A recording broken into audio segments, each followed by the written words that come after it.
Ajmer IG Om Prakash Merta city के दौरे पर रहे। इस दौरान उन्होंने मेड़ता सीओ कार्यालय का निरीक्षण करके आवश्यक दिशा निर्देश दिए। इसके बाद मेड़ता थाना परिसर में अनौपचारिक वार्ता कार्यक्रम से आमजन के साथ संवाद किया।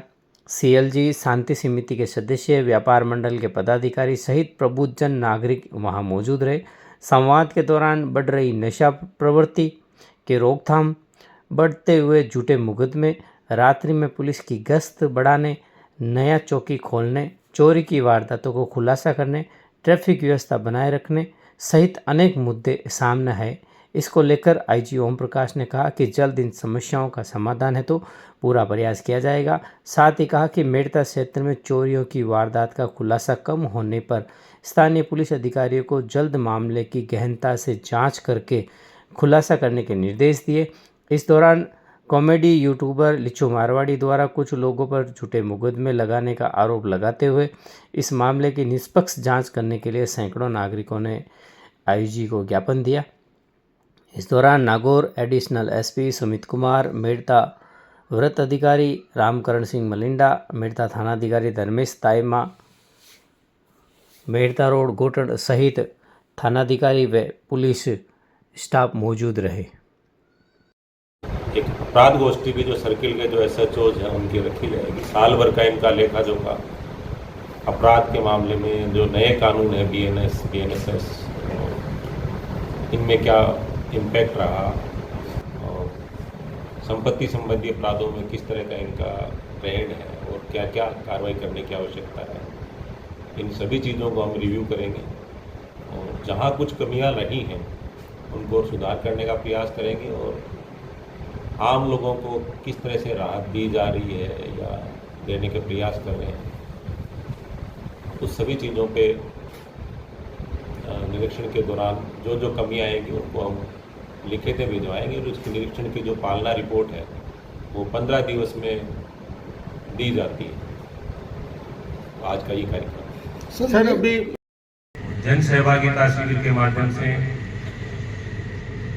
उपस्थित CLG मेंबरान, ग्राम रक्षा दल, सुरक्षा सखी, पुलिस मित्र व अन्य पधारे हुए ग्रामीण माताएं, बहनें, सीनियर जर्नलिस्ट, मेरे पुलिस की तरफ से मैं आप सभी का हार्दिक अभिनंदन करता हूं कि आपने इतने अल्प समय में इतना अच्छा कार्यक्रम आयोजित किया और इतनी भारी तादाद में आके अपनी समस्याएं बड़ी शालीनता से और बड़े अच्छे ढंग से रखी। मेरे विभाग के एडिशनल एसपी, डीवाईएसपी, थानाधिकारीगण और समस्त पुलिसकर्मी सभी को इस दिशा में जो हमारी जो आप लोगों से जो हम लोगों से जो अपेक्षाएं हैं उनके अनुरूप हम जो मुद्दे बताए हैं आप लोगों ने, हम उन पर प्रभावी कार्रवाई करने की कोशिश करेंगे। सर्वप्रथम तो जैसा आपका मेड़ता शहर का नाम है, आपको पता नहीं कि मेड़ता कोई राजस्थान में नहीं पूरे दुनिया में। मैं बीच में लंदन गया था तो वहां भी मैंने जब पूछा कि आप कहाँ के आए, किसी मेरे को ब्रिटिश पुलिस ऑफिसर ने पूछा तो देन ही आस्क्ड की यू आर आईजी अजमेर, तो वेरी दिस इज मीरा नगरी। फिर बाद में उन्हें पुष्कर के बारे में पूछा तो बड़े जिज्ञासु रहते हैं वहां के बारे में। तो मेरे एक दोस्त है जो न्यू जर्सी में प्रोफेसर रहते हैं, उनका फोन आया, उनका नाम है मनीष पालीवाल, तो वो न्यू जर्सी में फ्लाइट मैकेनिकल के प्रोफेसर है। तो वहाँ एक छूट है, एक दिन वो आप कोई भी सब्जेक्ट पढ़ा सकते हैं। तो हमारे पालीवाल साहब जो हैं वो भगवत गीता पढ़ाते हैं वहाँ पे। अब मुझे बहुत ज्यादा पता नहीं होता तो पालीवाल साहब मेरे को कभी वर्मा जी के बारे में पूछते रहते हैं, कभी मुझे मेड़ता के बारे में पूछते रहते हैं, कभी और चीजों के बारे में पूछते हैं। मुझे बहुत ज्यादा इतना डीपली पता नहीं होता, लेकिन ये क्वेश्चन जो आपके मैं इसलिए कह रहा हूँ आपके लिए कि मेड़ता के बारे में आपके बाहर के जो विदेश के बच्चे वो भी जानना चाहते हैं कि ये इतना महत्वपूर्ण जगह है। तो मैं पुनः आपकी धरती को नमन करता हूँ, माँ मीराबाई जी की नगरी को नमन करता हूँ। आप लोगों ने, अब मैं उन समस्याओं पे आता हूँ प्रत्येक जो आपने बताई। की थी वो आपका स्टाफ बढ़ाने की थी, तो उसके बारे में प्रस्ताव जो है डीवाईएसपी मेड़ता ने वहां पे प्रेषित कर दिए हैं, जहां आपका एग्रीकल्चर जो आपका इनपुट वाला जो जगह था उसमें। सबसे इंपॉर्टेंट चीज आपके नशे की प्रवृत्ति के बारे में मैंने ये पाया कि इस दिशा में अपने को विशेष रूप से मारवाड़ में बहुत ज्यादा इसमें काम करने की आवश्यकता है। हमारे परंपरागत नशे अफीम, गांजा या शराब, स्मैक वो होते थे। मैं हर जहां भी जाता हूं मैं ये बात अवश्य कहता हूं कि उन नशे से व्यक्ति की इतनी जल्दी मृत्यु कारित नहीं होती थी।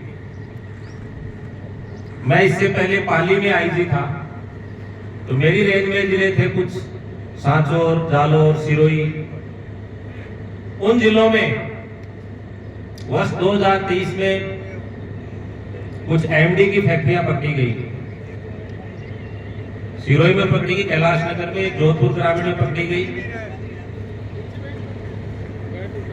मेरा कहने का आशय है कि जो एमडी ड्रग जो बनाते हैं बड़ा इजी है उसका। छोटे छोटे बच्चों में, कॉलेज के बच्चों में एमडी ड्रग का इतना ज्यादा खपत बढ़ा है, अगर वो नशा किसी ने करना शुरू कर दिया तो मुश्किल से आदमी का जीवन 2 से 4 साल ज्यादा नहीं है, या तो 2 से 4 साल के बाद में उसकी डेथ हो जाती है अगर एमडी ड्रग्स लेना शुरू कर दिया। आपको सब पता है कि हमारे घरों में आजकल 1 या 2 बच्चे होते हैं, और अगर कोई परिवार में ऐसा बालक अगर इस तरह का एमडी ड्रग्स लेना लग जाए, नशा लेने लग जाए, तो पीढ़ियां की पीढ़ियां बर्बाद हो जाती हैं। इस दिशा में मेड़ता में मैं नहीं मान सकता कि यहाँ छुटपुट इस तरह के इनपुट नहीं होंगे। 100% मुझे लगता है, क्योंकि ऐसी कोई जगह नहीं बची है जहां पे एमडी ड्रग्स का प्रचलन नहीं हो रहा होगा। कुछ यहाँ केसेस भी बने हैं, लेकिन मेरा ये प्रयास ये रहता है कि एमडी ड्रग्स में आप छोटे मोटे सप्लायर को बंद करने से कुछ नहीं होता। जब तक आप उनके मेन जो अपराधी है, जो मुख्य सप्लायर है, उसको बंद नहीं कर दो, हमारा प्रयास वहां तक रहता है। भारत सरकार ने जो बीएनएस और बीएनएसएस के जो नए कानून आए हैं, उन कानूनों में बड़ी प्रभावी कार्रवाई करने की शक्तियां पुलिस को दी हैं, और हमने की भी। अपराधी नहीं बल्कि अपराधी के ड्राइवर, सपोज कोई बड़ा ड्रग्स का स्मगलर है, उसका ड्राइवर, उसके रिश्तेदारी, उसके दूर के रिश्तेदारी, उसको 56 F NDPS एक्ट में जितने भी जो कमाई हुई संपत्ति है उसको सीज करने के प्रयास हम लोग कर रहे हैं। काफी सीज करने की कार्रवाई हमने की है। इसके अलावा पिट NDPS में उनको जेल में डालते। दुर्भाग्य से, मैं दुर्भाग्य ही कहूंगा कि नागौर जिले से एक भी कार्रवाई ऐसी अभी तक नहीं हुई है, जबकि यहाँ पर्याप्त स्कोप है। तो मैं मेरे अधिकारियों से पुनः बार बार कहता रहता हूँ कि इस तरह के जो हार्डकोर अपराधी है, जो सिर्फ NDPS की स्मगलिंग करते हैं, एक्साइज की स्मगलिंग करते हैं, ड्रग्स की स्मगलिंग करते हैं, ऐसे व्यक्तियों के खिलाफ अगर कठोर कार्रवाई करते हैं तो वो हमारे समाज को, हमारी युवा पीढ़ियों को बचाने का एक महत्वपूर्ण योगदान है।